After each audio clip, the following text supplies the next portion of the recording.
just want to welcome you to our Eco Chat Call. I know we've had a conversation, myself and you, just to be able to get you ready for this. If you want to start off, Paul, by just introducing yourself to our audience. I know you've done a lot of work around sustainability and infrastructure, and also building in terms of houses and the materials that you use as well.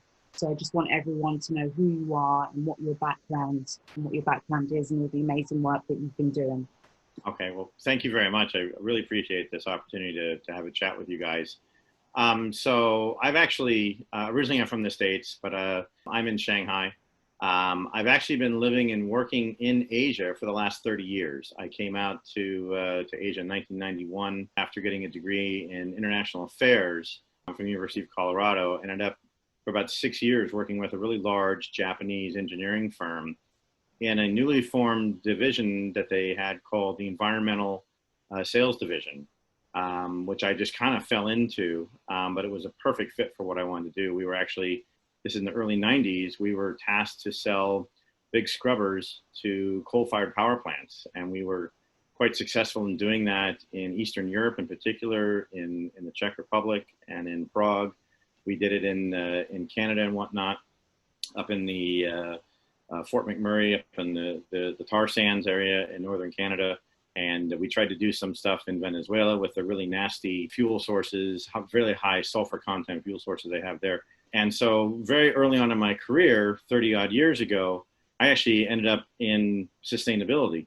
And then nearly 25 years into my career as a corporate guy, I decided it would be a really good idea to become an entrepreneur when I was like 48 years old. So in 2015, I stepped away from corporate and actually started my own smart building, smart cities consultancy solutions integration company here in China. And then from 2018, I've kind of moved away from being kind of purely focused on sustainability from earning a paycheck from it.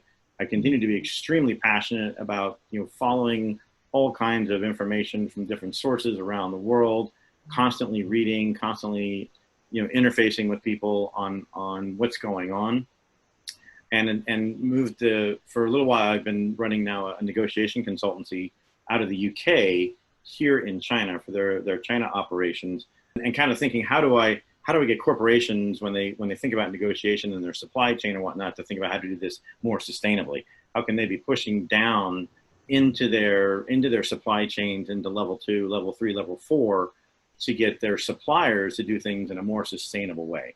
How does that work just from that then, when you're looking at them trying to push the sustainability from a large infrastructure or a large organization? Let's say if the company's been running for 5 or 10 years, how long does it take in order to be able to implement a structure like that so that it has an effective change from top down? I think, it can actually be done pretty quickly because all the technologies are currently available. I mean, we basically have all the technology that we need right now for the whole world to basically decarbonize and become much more sustainable in the next 10 to 15 years. And these projects will take anywhere from, small projects could take 3-4 months, big projects could take 2 or 3 years. What's missing is the political will to actually go do it. The solutions are all there. Everything that we need to really quickly decarbonize our global economy is there today. The technology is there. What we're missing is the political will to do it. So, what is going to change that? I'm not really sure. Is what's happening with COVID, waking people up to that? I see a lot of big companies. There's about 250 companies or so, that really big companies around the world, that are signing up for the new United Nations ambition goals, which is great. And they're going to have their COP26, their big meeting. I think it's next October in 2021 in Glasgow. And that's where people are going to give the first report card on, how are they doing on the goals they set in Paris in 2015. But they're still working towards the 2030 goal. We're still correct. But we're kind of at a midpoint right now. And the report card I think the United Nations would give right now is we're running somewhere between an F and a D on an American grading scale of being on track to hit those goals by 2030. We're way off doing what needs to be done. Mm-hmm. Paul, which country do you think is doing the best, in your opinion? The things that they're doing are meaning that they're doing better than an F or an F to a D? Are there any countries that you've seen and you thought that's the model the rest of us should be adopting? Actually say China is doing a lot of the things that the world needs to be doing. I mean, they're investing massively in utility scale solar. They've got a very aggressive plan to have at least 25% of their mobility fleet on as electric or new energy, but it's primarily going to be BEV, battery electric vehicles, by 2025. And it is absolutely taking off.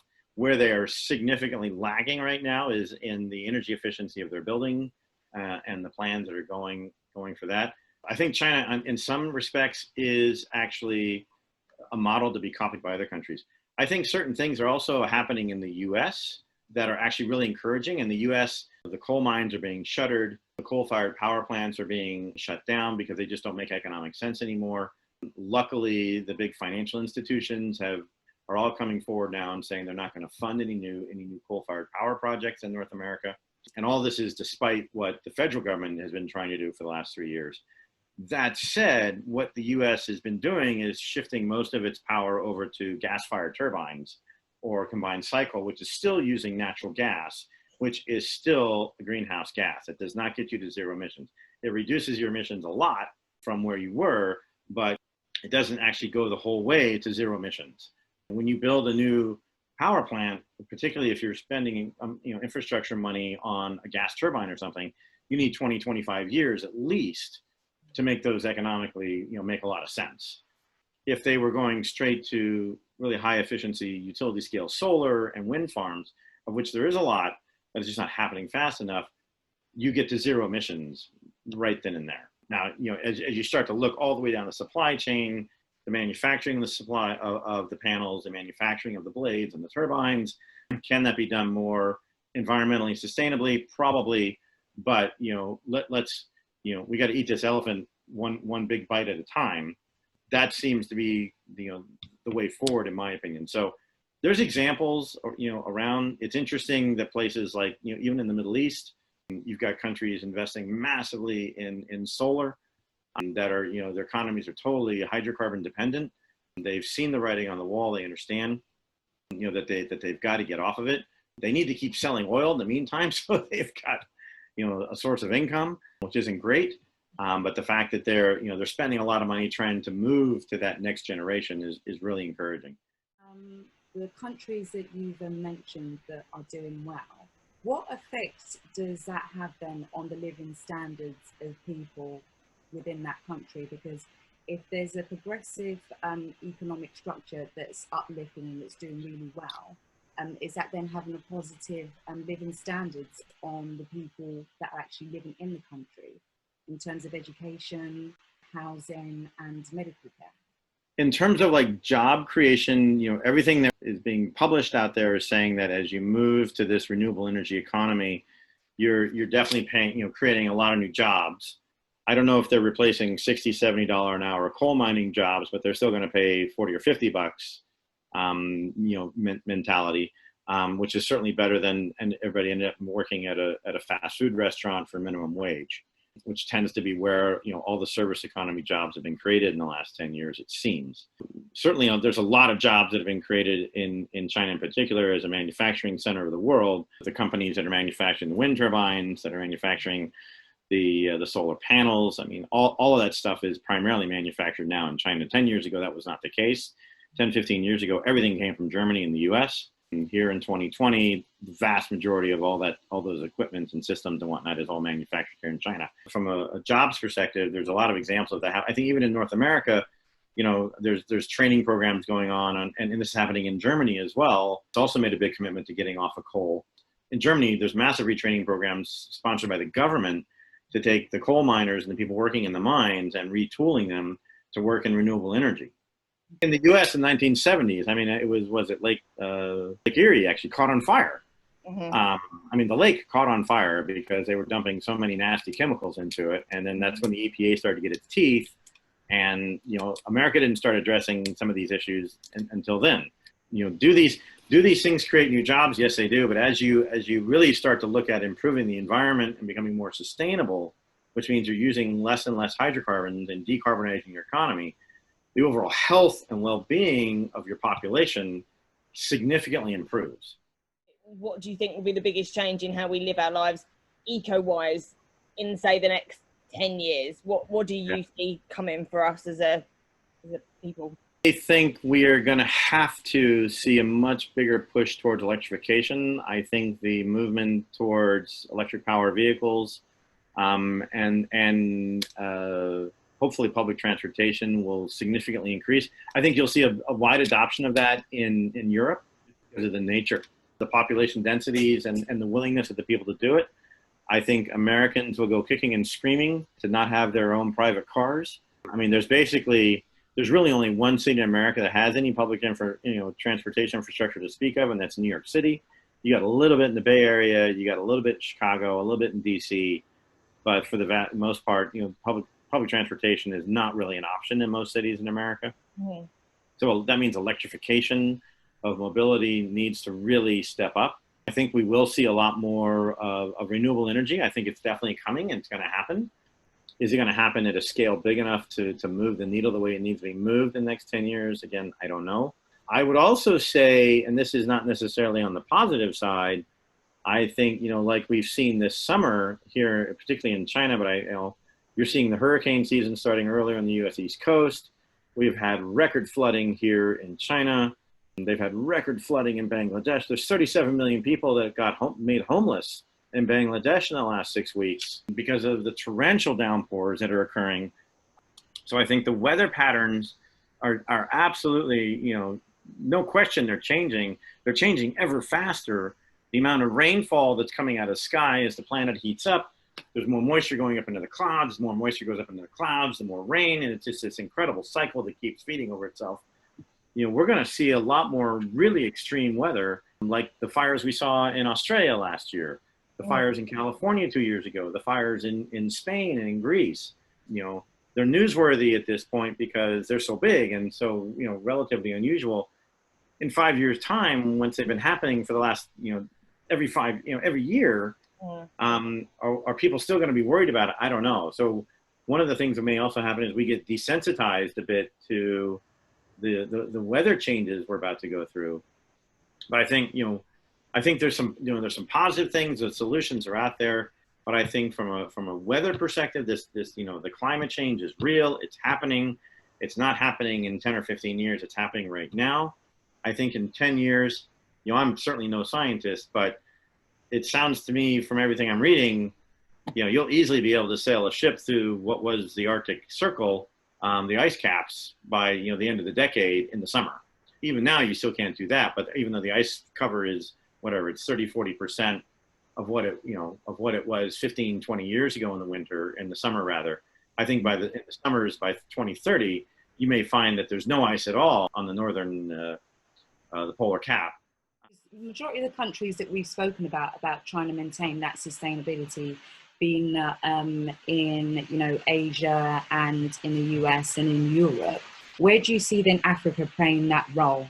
Because there's still certain places in Africa, even if you talk about just having electricity and medical care, it's not up to standards. So to take it from where it is now, where they don't even have the basic in terms of what the rest of, like, let's say Europe or Asia or US have.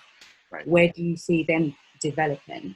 I can imagine Africa on a power generation perspective doing the same thing that China and India did from a mobile phone perspective.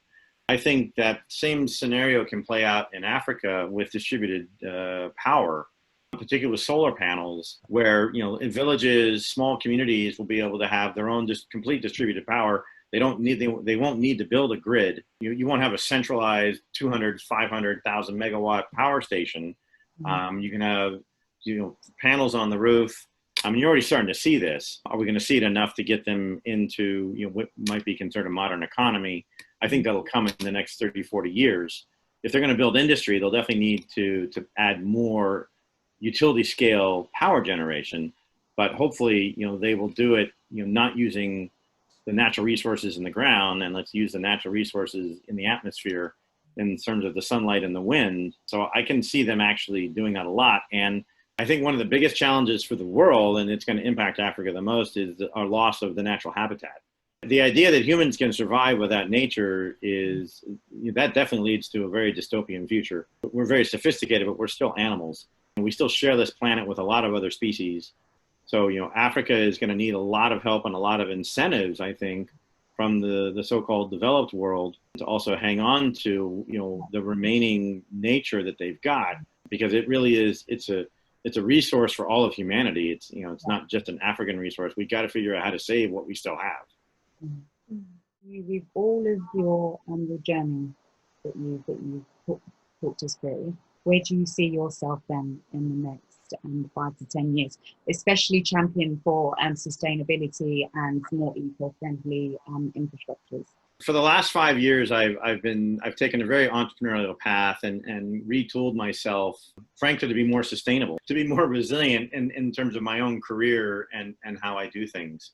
But I actually see myself in the next 10 years probably actually going back into the corporate world for 2 reasons. One is, it turns out I'm probably a better scale-up entrepreneur than I am a startup entrepreneur. I don't really like the politics. I don't like the stuff that comes with being a big organization, but there is a false sense of security that comes with being in that, and the way that the world is working, the way that things are going, particularly in this potentially new world, in the post-COVID world, where we're going to have a lot less requirement of people to be in offices. Mm-hmm. I think that's interesting. But the real reason for doing that, I think, is, I really want to somehow make a significant contribution to addressing climate change, to making the world more sustainable. And my observation of, again, being a small startup entrepreneur in the last 5 years, you actually need big backing if you're really going to move the needle. And there's a few companies in almost every sector. Companies are looking for, people that care are looking for, how do we actually address the problem? And how can we do it in a way that addresses it by 2030, by 2040? We need to make a huge leap between now and 2030 in decarbonization, in waste reduction, in new materials, getting away from plastics. And I think the way to do that is to bring kind of this new thinking that I've developed, this entrepreneurial thinking, combined with the education I've given myself and continue to do around what does it mean to be sustainable, what does it mean to be climate aware, and bring that into an organization that allows me to then impact lots of other big organizations is actually how I think things are going to go for me. When I started my journey, leaving corporate and trying to become an entrepreneur, and then decided to set up my own company doing smart cities and sustainability, I actually went to MIT as part of my own self-education. And they have this thing that they give you this, it's a fire hydrant, it's an American fire hydrant. And you're drinking from the fire hose. So the only way to keep learning is you just got to turn it on full blast and absorb however much information you possibly can. No, that's definitely right. That is definitely right. And I think it's just about throwing yourself in it and seeing where it goes, because you never know where the journey might take you. Absolutely. You never know where the journey takes you. The universe will open up many doors, even as it seems to be closing the one behind you. So. Exactly. Just be sure to ask for the right things. Well, and just be brave enough and courageous enough to walk through and see what happens. Yeah, absolutely. Definitely. Thank you very much, Paul, for having me on our platform and talking about all of your amazing work that you've been doing and your experiences. There's a lot of interesting stuff on there. Thank you very much. Thank you. My pleasure, guys. Thank you. Thank you very much. Bye. All right. Thanks, guys. Be well. Bye. Bye-bye.